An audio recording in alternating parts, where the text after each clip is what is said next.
I'm very glad to introduce our first speaker today, Matthew Broome, who is professor and chair in psychiatry and youth mental health and director of the Institute of Mental Health at the School of Psychology of the University of Birmingham. As his several publications testify, he has worked largely in the area of early psychosis, but is also interested in mood instability, autism, philosophy, ethics of mental health, neuroscience, and phenomenology. Let me just mention the book, The Mostly Reader in Phenomenological Psychiatry. Today, he will talk about the inhuman and human gaze in psychiatry and schizophrenia. Good morning, everybody, and thank you for coming. Can you hear me okay? That's all right. And thank you, Anya, for inviting the rest of the organising committee. It's lovely to be here in Paris with you all. I always feel a bit of a fraud talking at philosophy conferences, but this is kind of compounded by talking about mentioning Sartre and Merleau-Ponty whilst in Paris. So forgive my lack of humility in mentioning some of these areas, but we'll see what we can do. So what I thought I'd do this morning, really, is try and take some of the themes of the conference pretty flat-footedly, I suppose, and think about how psychiatry has been accused, perhaps, of having an inhuman gaze by some of its internal critics, I suppose, is a fair way of putting it. So what I'll try and touch on is a bit of background, really, something around the nature of psychopathology and why it might have a special relationship with phenomenology, before very briefly going over some work I carried out with Matthew Radcliffe looking at Sartre and Lang, and then talking about some of Jasper's own concerns around the psychiatry of his time and the contemporary relevance. Merleau-Ponty is probably the phenomenologist I've read least of. So preparing for this conference kind of forced me to sort of reread some of the sections of phenomenology of perception. So I'm going to bring in some of the bits from that really sort of resonated with me, and where I think might be relevant to think about a new phenomenology of psychopathology in the future. And if we have time, some comments about where psychiatric training, at least in the UK, is going at the moment, and what colleagues may think about that. Okay, so I'll start off with this is an editorial that Giovanni Stancolini and I wrote a few years ago, the British Journal of Psychiatry, trying to defend why psychopathology is an important element for all psychiatrists, in particular for psychiatric training. So we tried to define what psychopathology was. We suggested it was a discipline that gives clinicians a basic knowledge about abnormal phenomena and a reliable method to appraise and express them. Quite often, if you meet psychiatrists, they sort of talk about psychopathology as purely being a list of symptoms. They're very interested in definitions of delusions and hallucination disorder. We tried to suggest there's a bit more to it than just that, and it also has a personal-orientated element. And hence, because of that, it's not just a source of distress, as in the rest of medicine, but also an area of personal meaning. And Giovanni and I argue that these two streams together is what makes psychopathology distinctive and important to trainees and clinicians. As I mentioned, it's a shared descriptive language. At present, psychopathology is hugely important in diagnosis. It's pretty much all we have. Very few neuroscientific or other biological criteria for diagnosis in psychiatry, and it may help us understand the experience of our patients. It connects some of the ethical frameworks we have to think about patients, and at the moment is a kind of way of helping us think about first-person experience prior to developing causal explanatory counts of mental illness. So that's about psychopathology in general. And I guess on some of these points, you may be aware that the current diagnostic classification system has been under critique, not least from the NIMH in the US about whether the existing categories might be hindering research. So this diagnostic system is not necessarily one that's always agreed with. So why might phenomenology be particularly relevant to psychopathology? So putting the history aside, which I'll come on to slightly, I guess there are two main things that we mentioned, Giovanni and I, which I guess colleagues may agree or disagree with. Firstly is that phenomenology is a way to think about subjectivity, and also it's a way of rendering explicit theoretical assumptions under review and under question. It might also be useful, as I say, prior to any causal account looking at subpersonal mechanisms. And some more ethical concerns. I think this came out maybe in some of Anya's opening comments yesterday, is that having this idea of a subjectivity allows you to protect some sort of ethical concerns about sort of broken brain psychiatry and just seeing mental illness as a broken machine, as it were. I think it's something we'll come on to again in Lang's critique of psychiatry. So it might also serve as an ethical safeguard for clinicians. I would hope this theoretical openness and this lack of assumptions might aid science, might aid openness, discovery of new knowledge, not thinking the game's all done, there's new things to be found. And ironically, perhaps, the best clinicians may be those who know least about mental illness at some level, being open to experience and listening to patients where any a priori conceptions of what psychology is might actually give you more. And that's, I guess, a challenge we all have as teachers and trainers of clinicians. And something, again, we'll link back to some of the comments about Merleau-Ponty as we go along. Okay, so on one level, phenomenology is it left psychiatry? Has the American Psychiatric Association, Philip's smiling, do you see that? Has it left psychiatry? Is it sort of 1950s passed us by? I don't think so. I guess what is intriguing is that despite the growth of biological psychiatry, some of the areas of psychiatry particularly benefit from phenomenology in these kind of boundary states. And again, it's a theme that I'll come into. So this is a chapter that Philippe, Paolo, and I wrote the Oxford Handbook, looking at the prodromal stage of psychosis. So my empirical work, as Valeria has mentioned, has largely been in those at risk of developing schizophrenia. And again, subtle understanding of unusual experiences has been core to that process. But also, in work with colleagues in Durham, looking at hallucinations, and with my friend Clara, who's a research fellow at the Institute of Psychiatry, trying to examine the assumptions that these things are discrete states and questioning that. So here with Clara, we looked at the distinction between hallucinations and thought insertion in schizophrenia. So phenomenology, again, has this kind of radical project that still goes on in psychiatry, where it questions the assumptions and tries to cause a bit of confusion, a mess maybe, and re-examine them. Again, some empirical work by colleagues in Birmingham looking at hallucinations. So a very detailed qualitative study of experience of those with psychosis, throwing up new findings. I'm just wondering if I've got the right slides here, actually. So I'm going to swap. I think I'm going to need the longer talk otherwise.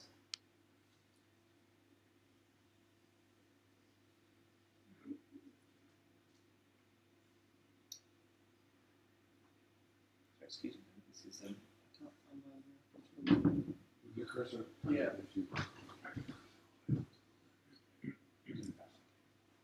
Sorry about that.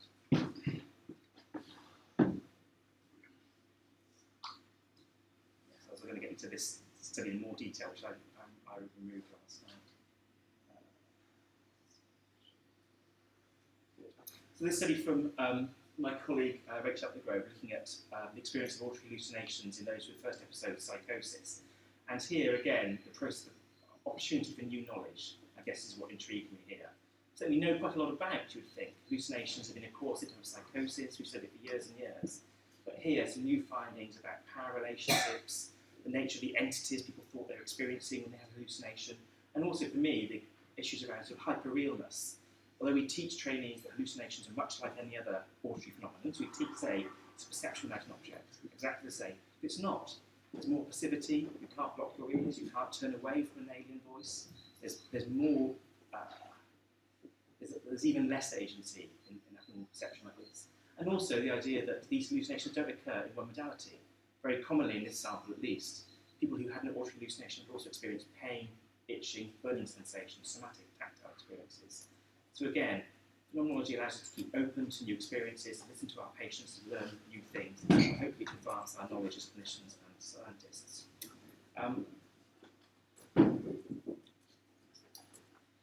So, thinking about the main topic of the talk, really, about how psychiatry has criticised its own, maybe, inhuman gaze. There's some work with Matthew Ratcliffe in the Cambridge Plan to Existentialism, and I guess we were asked to write a paper looking at existential approaches to psychiatry, and we chose Lang and Sartre as our exemplars for this, given they were both fairly kind of exemplary practitioners from philosophy and psychiatry. And we developed our paper around the theme we've heard a lot of already, which is Sartre's theory of the gaze, being a nothingness. And Lang took this thought seriously and perhaps generalised Sartre's thinking in schizophrenia more broadly, arguing that this idea of being in danger, of being in a state of shame, was widely experienced in those with psychotic illness, and there's a particular feeling of threat and ontological insecurity. So rather than being just caught now and again by the creaking floorboard, you're always in that state, feeling shame observed, and conversely, your freedom limited and being objectified. And Lang argued, as well as making some comments about understanding schizophrenia, he also argued some more methodological points. So this is a quote from The Divided Self, and this is Lane's language, and forgive me. The mad things said and done by the schizophrenic will remain essentially a closed book if one does not understand their existential context. And again, he begins criticising psychiatric reasoning. We do not understand each other as minds that are hidden inside bodies, or indeed just as bodies, but as persons. So he argues against mechanistic accounts of psychiatry and suggests our basic category in psychiatry is the personal, the person. And makes some kind of ecumenical point saying we should have a science of the personal as much as a science of the impersonal. And he goes further than that, being Lang. He actually says psychiatry is itself pretty mad if it views its object of study just purely as a broken mechanism, no less pathological than the subject it studies itself. So he suggests you have to start off with an existential appreciation of persons and how they find themselves in the world. One has to be able to orientate oneself as a person in the other scheme of things, rather than only to see the other as an object of one's own world. Okay? And those of you who have not read it, I recommend The Divided Self, a fantastic book. So Lang makes a critique of psychiatry in the 50s and 60s. A few years ago, we were fortunate to have the centenary of the Journal of Psychopathology. So these are two slides showing the edited volume from Giovanni and Thomas Fuchs of papers celebrating that in the Oxford series that Bill mentioned. And we also had in parallel a conference at the Royal Society of Medicine, which Matthew and other colleagues spoke at on this theme. And yes, the reason for mentioning this is that just to emphasise that Lane wasn't novel. Some of these ideas he mentioned were there back at the origins of this relationship between phenomenology and psychiatry. So I'm going to talk a little bit now about sort of Jasper's view of the psychiatry of his time and how general psychopathology tries to serve as a remedy for those concerns. So this quote from a nice book, for those of you who've not read it, is Psychiatry in Imperial Germany by Engstrom. So it kind of talks about the period just before Jasper, so they're going to close the 19th century in German psychiatry. So Engstrom writes of psychiatrists, their observations were directed not so much as institutionalised patients as at histological specimens and vivisected animals. They drew less upon skills derived from years of asylum experience and techniques learned as students and honed in rudimentary laboratory facilities. Their ideal was not the practicing alienist, but rather the diligent hours front of the microscope and at the autopsy table. The psychiatric knowledge that they extracted from the object of study was the product of disciplined laboratory conduct in handling microscopes and specimens, opening the cranium, and applying electrodes. For them, psychiatry was a natural science with its own rigorous techniques and modes of observation. So even, I guess, it's a more pronounced picture than what Lang criticizes really.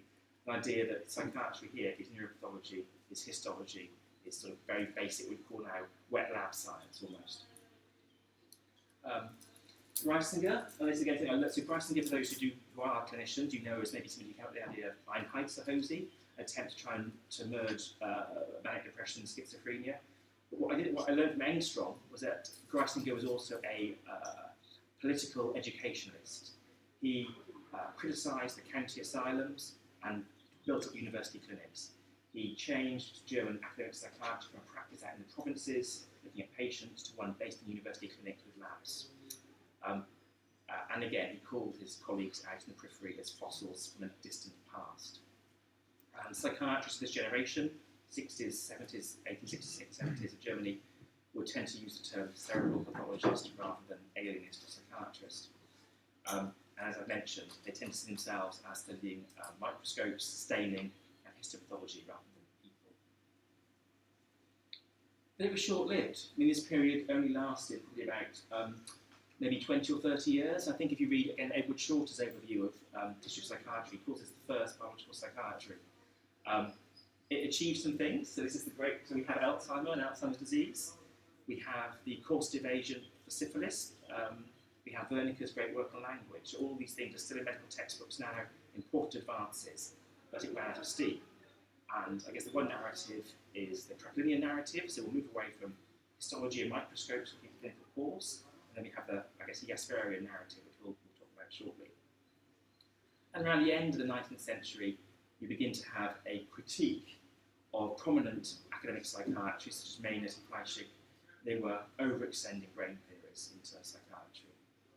This is a term that Jaspers also uses. But I guess the point to make is, it's not just Jaspers who makes this critique, it's there more widely in the psychiatric literature of the turn of the century. So this is from Jaspers himself, this is from his autobiography, and this is him talking about when he was a young clinician. The realisation that scientific investigation and therapy were in a state of stagnation was widespread in German psychiatric clinics at the time. The large institutions for the mentally ill were built constantly more hygienic and more magnificent. The lives of the unfortunate inmates, which could not be changed, essentially were controlled. In Nissel's hospital, so Nissel was a famous stain, those were medics, therapeutic resignation was dominant. In therapeutics, we were basically without hope, we were humane and kind, prevented, as far as possible, any clarity which might unnecessarily result in the condition of the mentally ill. It's a very kind of passive, safeguarding, holding view of psychiatry. He also criticises the intellectual discourse in the early 20th century, calls it unfounded chatter. This is obscurity, jargon, lack of a common language. And he makes the same diagnosis as Lang, essentially, or very similar diagnosis to Lang. We've forgotten our object of study. He says psychiatrists have forgotten their subject is man. So for Lang, he says person, for Jaspers, man. And he tries to, I guess, on my reading, pull together the radical thinking he's got to try and help address this. And as we know, for Jaspers, this includes figures such as Searle, also Dilthey and Weber, arguably perhaps more Dilthey and Weber than Searle, putting together philosophy and social cultural sciences. So, as I said, Jaspers' solution is psychiatry is about the human and the whole as an individual. It will never be a complete subject. It's limited, partial, and incomplete. And it's limited to the study of actual conscious psychic events. So throughout the general psychopathology, there's a few little comments against kind of Freudian hidden occult mechanisms, but he says actual conscious psychic events is all we can know about.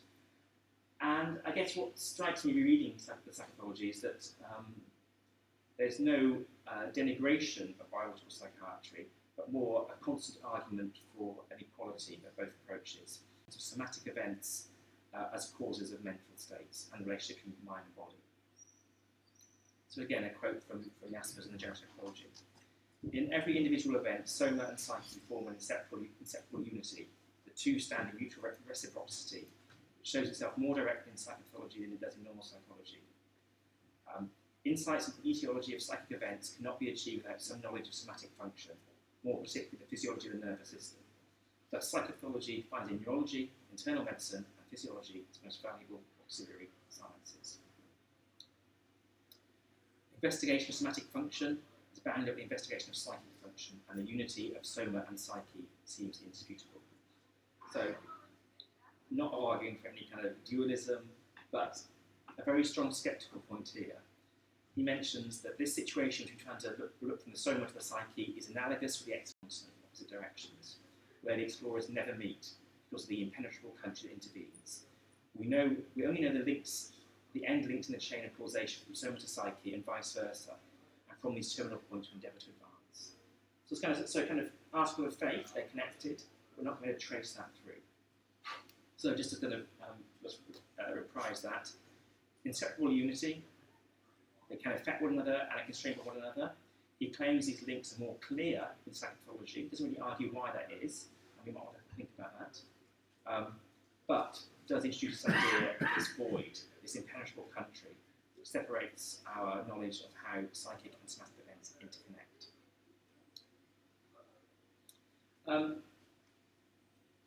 As mentioned, and we discussed, Lang, and the wider historical context. Jaspers also does criticise somatic prejudice. So he says, tacit assumptions are made that, like everything else biological, the actual reality of human existence is a somatic event. Man is only comprehensible in his own somatic terms. Should the psyche be mentioned, this is a theoretical stopgap of no scientific value. So he again diagnoses this thought coming out of the first logical psychiatry that biology counts for more as an explanation. It catches us more and has more power. A tendency arises to discuss all psychic events as if their essence was something somatic, already in one's grasp, or as if such a concept merely pointed the way to discoveries of a somatic nature. So I guess you could see this a bit like Churchlandian limited materialism, that when you talk of psyche only as a stopgap, we get rid of it and we have a better biological explanation. But the criticisms were, I guess in the second bullet point here really, that people were getting a bit almost like farcical. So people like Maynard, Wernicke were almost basically putting a psychological account down, but mapping it onto anatomy, almost in a kind of speculative, arbitrary way, just in the sense to give it scientific credence and increase its rhetoric force. And this is really what Jaspers and his peers were criticising, really, the idea of this brain mythology, these non-empirical, fantastic, theoretical, pseudoscientific accounts and entities. But I wanted to, I guess, emphasise again, he's not anti-science, not opposed to biological psychiatry. What is striking reading him is his knowledge of people like Wernicke and cerebral localization, his insight into neuroanatomy and neurophysiology, but his constant warning that we shouldn't have just one method of understanding psychopathology. We should have pluralism, and we should use different modes in parallel. Okay, that's a little bit about the concerns of, I guess, the human game. So Lang's concerns about the broken brain, about psychiatry being as peculiar as its object of study sometimes, and Jasper's concern more about the failures of the first biological psychiatry, how you want to try and remedy that. So about Merleau-Ponty and what I guess I kind of discovered in preparing for this conference. So first thing I thought about was a conference I attended, not sure anybody else was there actually, it was in Aberdeen several years ago for Eric Matthews. So Eric is a professor of philosophy in Aberdeen, or emeritus professor, and was a great supporter of philosophy of psychiatry in the UK, as well as being a Merleau-Ponty scholar. And we had a conference, a sort of fresh shrift celebrating Eric's career. And maybe when I prepared for that conference, I sort of quoted Eric, and he tells us what he thinks Merleau-Ponty's contribution is to psychiatry. And he mentions themes that might come up, or we might have heard about: embodied subjectivity, a humanistic approach, how you can balance psychological and biological treatments, and seeing somebody as a living organism whose mental life is embedded in their biological existence. And this is a quote from, I guess, the conference website, a sort of screenshot. And I guess this is the interesting theme that we're given with the conference, about this idea of transformation into object being denied and how that works. And what sort of struck me reading this conference was not so much the work about embodiment, which I guess in some ways is in wider terms, the wider theological readings, but more so this thinking about objective thought and how this can map onto the concerns of Jaspers, Lang, and current psychiatry. So I'm sure this audience knows this very well, but Merleau-Ponty, pretty much the start of the book, starts out thinking about our conceptual framework and how that's linked to how we perceive the world. And almost as if our conceptual framework is based not on illusion almost, but that we get trapped or tricked into thinking about the determinate, the crystallised, rather than the process. So he makes this statement that we pass over phenomena to focus on the things emerging from perception. And objective thought is this thought about determinate and objective entities, which stand in relation to each other, which can be reduced into various parts, and as sort of a conception of the world that's causally determined, where reductive analysis is made possible. This really interested me reading this. And a quote from Merleau-Ponty here: "Nothing is more difficult than to know precisely what we see." And he quotes Shaler, I think. "There is in natural intuition a sort of crypto-mechanism which we have to break in order to reach phenomenal being. Or again, a dialectic whereby perception hides itself from itself. And although it is the essence of consciousness to forget its own phenomena that's enabling things to be constituted, this forgetfulness is not mere absence. It is the absence of something which consciousness could bring into its presence. In other words, consciousness can forget phenomena only because it can recall them. It neglects them in favour of things, only because they're the cradle of things. So it gets seduced, trapped, locked into thinking of these determinate, definite objects." And again, there's this idea of prejudice. much as we saw with, yes, we use it differently, prejudice towards the body, somatic prejudice, in Merleau-Ponty, prejudice towards objective thought. When thinking about experience and consciousness, you're prejudicing about objects rather than experience itself. And this can result in turn in a scientific and methodological bias. We think about consciousness by reading about objects. I won't go into that too much, but I guess it's the same kind of point really. It's hard to picture consciousness in the process of perceiving, to revive forgotten perceptual experience and to relate to it. They are found to be inconceivable. And on this account, because objective thought, you can either sort of see consciousness in two different ways. Either as a determinate entity, so as an object, as he said, with a causal structure that can be reduced, a thing in the world, or something separate from the world, a kind of freestanding psychological state. And again, this reminds me very much of McDowell. And various theories can be seen along this spectrum. Just to remind you what McDowell says, trying to get out of this sort of cleft. He says, I'll try and remind you that we have a second nature which tends to be forgotten and the influence and fascination of modern science. The idea of actualizations of conceptual capacities does indeed belong in a logical space that contrasts with the one in which modern science delivers its distinctive kind of understanding. We should not allow the logical space of scientific understanding to hijack the very idea of natural. The idea of actualizations of conceptual capacities belongs in the logical space of reasons, but conceptual capacities are part of the second nature of their possessors. So in some ways, McDowell tries to offer a solution here to me, to some of Merleau-Ponty's concerns about consciousness, trying to push back and re-enchant nature, as I guess McDowell might say.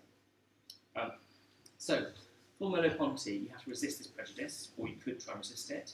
You must suspend objective thoughts to the world as actually experienced, to remain in the phenomenal field, to think about insubjectivity, ambiguity, indeterminacy, and varying stages. And again, he says, nothing is more difficult to know precisely what we see because of this bewitchment and prejudice of objective thought. And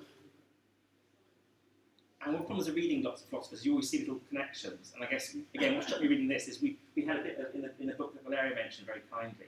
We did excerpt Bergson, not because he's usually thought of as a phenomenological philosopher, but because of some of his influences in some of the French psychologists. And again, Bergson makes some similar points to Merleau-Ponty about this idea of how you view consciousness as a set of determinate entities. Bergson makes a similar argument in some senses that we're importing ideas from science, so he uses Newton rather than Galileo, importing ideas from Newtonian physics into our introspection, into our way of thinking about psychology. So he mentions things about quantity, measurement, and mathematicalization are brought into mental life, which aren't really in that place. So where does Merleau-Ponty leave us? How can we have a psychology that is true to the experience of the patients and of the clinician without lapsing into wholly objective thought? So I guess my thought is here, how can we keep to a dynamic, indeterminate, ambiguous psychology? How can we think about ambiguous, indeterminate, hard to measure, dynamic, and the crystallizing, the in-process? How do we resist the temptations of the clear, the defined, and the quantifiable? And how can this be science? And I was struck by Professor Moran's talk yesterday. He mentioned, again, quoted Merleau-Ponty, philosophy is not a science, because science believes it can soar above its objects. But we've got to do a bit of soaring. We've got to lay things out clearly to people. That's the difficult we have as empiricists. And how does this relate, this kind of messy, incomplete, indeterminate, ambiguous approach that I think I found a lot of richness in Merleau-Ponty? How could that help us think about other phenomenal ideas we use, such as the eidetic reduction and essences? Are there new methodologies? And the reason we included Bergson in our reading was because of Minkowski, who is indebted to Bergson and brings in some of these ideas of flux, of movement, and of Gestalt, which I guess is another connection with Merleau-Ponty. So Minkowski writes, psychopathology is the younger sister of psychology and physiology, as people like to call it, makes these symptoms precise from the angle that's imposed on it by its two older sisters. So again, a very kind of Bergsonian, Merleau-Pontian point. Psychopathology gets forced into this scientific labelling, classifying, measuring because of our relationship with, well, for him, physiology and psychology. For Bergson and Merleau-Ponty, Galileo and Newtonian physics. He says this is not clinical reality. We've got to think about psychic reality, living personality. And he talks about ideas of generating disorders, how things arise over time, and how we shouldn't think of symptoms in isolation, but as a association and as an expression of profound and characteristic modification of the human whole. Some of these ideas in Minkowski, I think, I would hope Merleau-Ponty to be sympathetic to, maybe even be aware of. He seems to argue against an atomistic conception of psychopathology, against operationalisation, and about an underlying structure of symptoms and how things can arise over time. I think I've got a few minutes left, so I'll probably just speak the last bit. So that's a bit of a background, I guess, on certainly from Lang and Jaspers about this idea of prejudice, of the object of psychiatry, and perhaps an interesting idea that I certainly found in Merleau-Ponty about how we can rethink about psychology. The reason it's slightly pressing is that despite the editorial divide I wrote, is that the Royal College of Psychiatry in the UK are prioritising neuroscience in the curriculum, which is, it's great. More knowledge is a good thing, but I guess it's that point from Jaspers. It's what you leave out, you drop out, the hegemonic force of it. So there's a process now to increase neuroscience curricula in the training of psychiatrists. And I guess the question is why that will help. Will that help? The arguments colleagues put forward too is that it will improve mental health care, lead to new biomedical interventions and approaches. It will aid recruitment, which is a concern, and presumably most of Europe actually about psychiatry, and will update the understanding of neuroscience in our trainees. So that's the argument put forward by colleagues, and many of those I'm sympathetic to. A few cons. Has neuroscience improved treatments? Probably not. Certainly my psychiatric practice hasn't changed in my 16, 17 years since I've been in practice, pretty longer than that now. We're probably better at using things we have in certain ways. The kind of evidence synthesis, meta-analysis is improved, evidence-based practice, as Bill said, is improved. But no new treatments particularly. And it's what struck me most, point one, was when I used to be on mock interview panels in Oxford with my biological colleagues. I was interviewing for MRC or Wellcome Fellowships. And my colleagues would say, this isn't going to help depression, this isn't going to help schizophrenia. There's a kind of, every opening line was saying this would deliver a new treatment for X in every neuroscientific presentation. So there's almost an awareness by those inside the funding, not anybody, those of us who were helping colleagues prepare for funding. There was a kind of a bit of charlatanery going on here. So there's other sciences. So as Jaspers reminds us, understand psychopathology, we have to draw on physiology, neuroscience, but also social science, psychology, philosophy.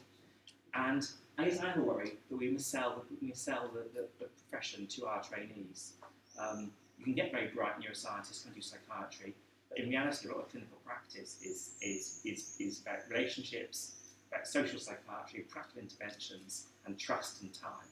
And the neuroscience bit is there, but it's actually in real life.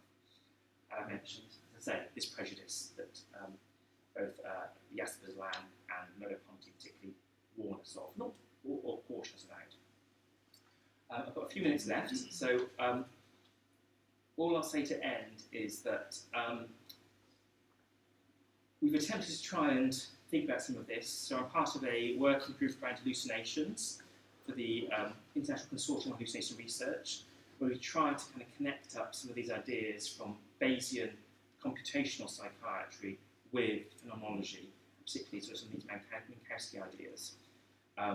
And that's coming out in Schizophrenia Bulletin very, very shortly. But I guess probably just worth mentioning this point from Leroy, who's a neuroscientist who could almost be saying, could be talking Minkowski, talking Merleau-Ponty. So Leroy says, future work on hallucinations must acknowledge their status as meaningfully integrated facets of a more comprehensive and characteristic gestalt change in patient experience. And we're attempting to try and do this in the work, this theoretical work, as I say, connecting up computational psychiatrists from the Institute of Neurology in London with multiple approaches. So to conclude, despite the, I guess, prominence of biological psychiatry, there still seems to be increasing interest in phenomenology and psychopathology. There, I believe, some practical relevance in particularly areas that I've worked in and others around these boundary conditions of early psychosis, the complexity of psychotic symptoms. An area I was going to talk about, we had time, was about mood instability. It's kind of problems that people come to you with that fall between and without our taxonomies. There's a widespread critique in psychopathologists of biological psychiatry, and this is talked about in various ways: somatic prejudice, broken brains, concerns with quantification and measurement. And people try to answer this by retaining a focus on personhood and balancing different ways of studying abnormal psychology. And the terms from Jaspers talks about causal explanation versus interpretive understanding. But also in the kind of neo-Kantian literature, you have this balancing between ideographic and mnemothetic conceptions of psychology.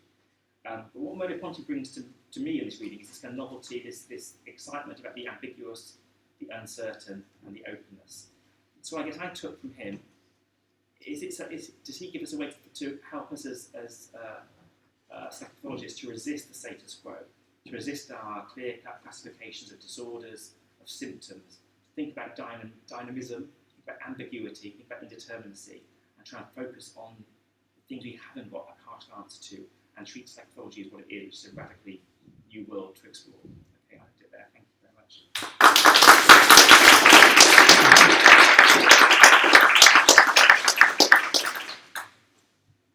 Thank you so much for your great talk. We can start the discussion. Professor Zahari. So, thanks a lot, Matthew, for a very interesting talk. I just want to ask you about something you mentioned kind of fairly obliquely at the beginning of your talk, when you were saying that not everybody were involved with kind of project you were advancing. I took that to be a reference to the RDoc. So I was just wondering whether you could say a little bit about how you think psychopathology will fit into that whole new framework, because my impression is that there seems to be a little bit of mismatch between kind of official statements on the web page where they say that it's not just about behavior, it's not just about subpersonal states, it's also about taking psychology into account. And so on the one hand, they present themselves as really wanting to take all the different levels into account, but then when you look at the more specific details, it very much seems committed, at least that's my impression, very much committed to a kind of reductionist approach. So how do you view that, and do you see, what do you think, what is the future of psychopathology if, say, everybody will go in the direction of RDoc? So I just sort of put some slides actually from it. Yeah, it's an interesting one. So the last conference I was at was the Society of Biological Psychiatry. I was presenting a session on mood instability as a transdiagnostic construct. And it was with some of my colleagues from Oxford, so with Paul Harrison and colleagues. And we thought, how is this going to fly with our American colleagues? We sort of sold it down the RDoc route. So the strength of the RDoc for us is I guess, some of these points here. It allows you to think about a cross-diagnosis, the kind of that Merleau-Pontian idea that allows you to be a bit free, to talk about things that don't fit in diagnostic categories. That's the one great thing about it. There is a mention about subjective experience in it. I think what Dan says is right. It's kind of pretty marginalised in reality. So I suppose I take it as an excuse to be a bit more radical than it really intends. So you can use it as a badge to get you a bit of validity and kind of push the envelope a bit. So I think it opens the door. I think it's interesting. Certainly, reviewers will reply to me in papers. So can you please mention how this idea relates to RDoc? It's not an uncommon peer review comment in a more biological journal. Certainly, American colleagues want to see you present mention about it, despite you having to always use DSM-5 criteria. So you can have a kind of, you have to have a sort of double world really, to work in RDoc, DSM, ICD. So positive. I don't think it's going to lead to anything. The steam's gone out of it a bit, but it's a useful rhetorical device, I would say, both for emphasising subjectivity and for emphasising transdiagnostic or intra-diagnostic, that makes sense, things that fall between categories. Yeah. Thank you very much. I very much enjoyed that. But I was actually very interested in the fact that you were positively citing R.D. Lang, because he was a persona non grata for a long time in UK psychiatry. I mean, I witnessed psychiatry conferences where he was routinely condemned because he suggested or even asked patients before they came to him to go off medication, for example. and he was condemned as irresponsible. So I just view his now in psychiatric. Yeah, I think similar. I mean, I guess one of the things it's slightly, because I train mainly in the Institute of Psychiatry, which in some ways is the kind of one of the better places to train in psychiatry, but also it's a place that tolerates a bit more heresy than other places, perhaps because of its institutional status. So I hadn't really picked up on the vibe that Lang was so thought badly of. And indeed, so Robin Murray was one of my tutors, who's a famous professor of psychiatry. Robin would say, "Oh, we had Ronnie Lang talk to us. We were training. Of course, he turned up drunk and rambling. Just asked about genetics all evening."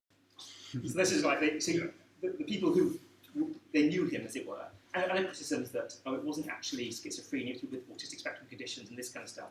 But I think there is still the awareness that Lang did what he said he did. He tried to talk to patients, he tried to understand them existentially, and that was thought very highly of. Some other more sort of colleague of mine, I forget his name now, from Glasgow, did some empirical work on the Dark Naval archives and said that Lang maybe slightly over-egged the pudding about his own clinical method, and some of the ward-round accounts were less friendly than you'd have thought. But I've still been in Divided Self, I read as a medical student, I would still recommend it to all my trainees. His later work maybe a bit awry, but certainly Divided Self I would recommend to everybody. In terms of medicine, that's a viable question. We have a trial at the moment in the UK looking at the role of medication in adolescent onset psychosis. So medicine versus CBT in young people, and that's after a successful adult trial. So it's not a done deal whether you should always be prescribing antipsychotics in first episode of psychosis, which is my kind of empirical area. There is an empirical question to be answered.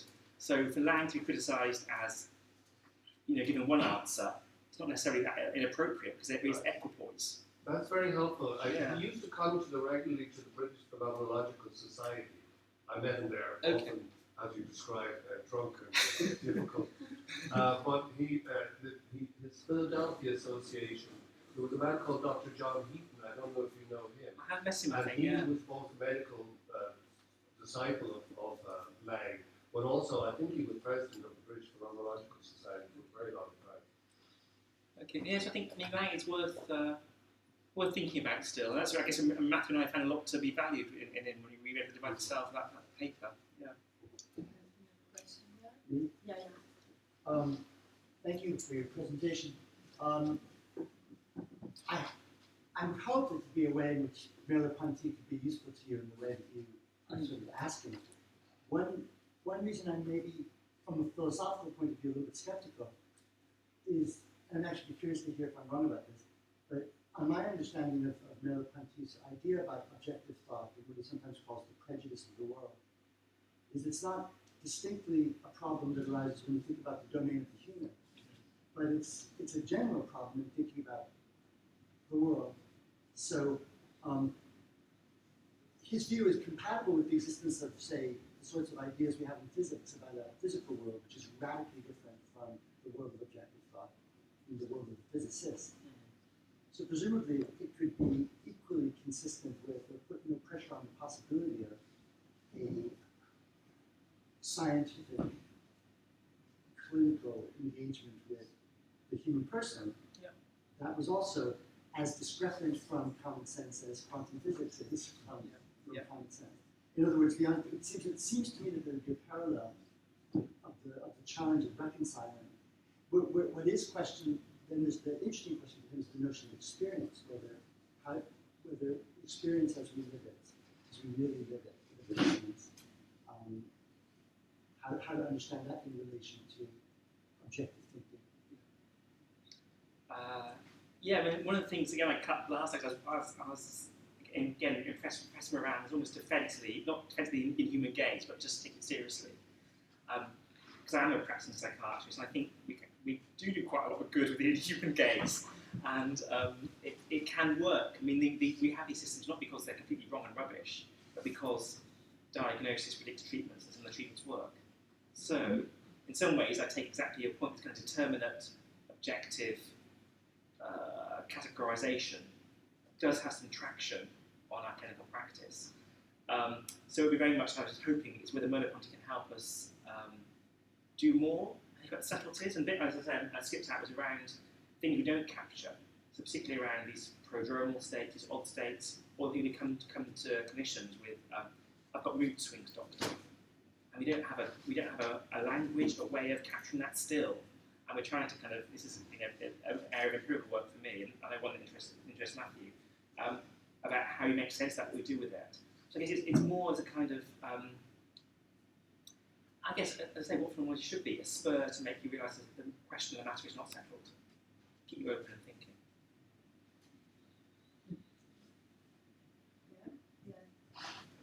Thanks. Just on your slide, where do we go from here? Yeah. I was just wondering if you might say more about what ambiguity and indeterminacy means in the intersubjective context. Yeah. Merleau-Ponty's examples tend to be focused on perception of objects that aren't other subjects when he's discussing positive indeterminacy or ambiguity. What would that look like in the intersubjective context, particularly, I suppose, in the clinical intersubjective? So I'm not putting this list of words, so I'm thinking about how they connect. I think it's a really good question. I mean, one thing, again, an ethical clinical area that interests me is I was fortunate to work as an adolescent inpatient consultant in Oxford for a few years. And I used to say awful things like, this would be great if we just keep everything in a little glass box separate, because there was issues about contamination, modelling, and transmission of experience and symptoms. I guess that's one of the things that really interests me, is a bit about, not just ask a question, but ideas about how experiences and symptoms aren't always just individualised, of a wider social context. Yes, certainly in that setting, we have a lot of young people coming together, and there's been a social structure and a peer reward process, that certain behaviours will change and adapt, the ones will vanish. And what used to really upset me morally was that you'd admit somebody, a young person, with self-harm, and they would be discharged with restricted eating and voice hearing as well. And that interesting, and that's a collaboration I have with some colleagues about social contamination and connectedness, because there's interest about how pain is experienced across social groups. So that's kind of empirical question about that. More generally, I guess, is, again, in mathematics is about the language you use to describe your symptoms. So when I see a young person with mood instability, I used to, in my head, think, is it bipolar or is it borderline? A very simple psychiatric way. How can I crowbar this into one of these two categories? And that was my temptation. And I imagine the person with me would then think, what can I tell Dr. Broome to help him get me a diagnosis? So that indeterminacy that they come with, which is true, gets forced into a false determinacy. I guess that's a more clinical encounter question, I guess. I guess two, the peer flat relational one and the clinical encounter one. Yes. I'm afraid we have no time for other questions. I'm sorry. Okay. Thank you very much for your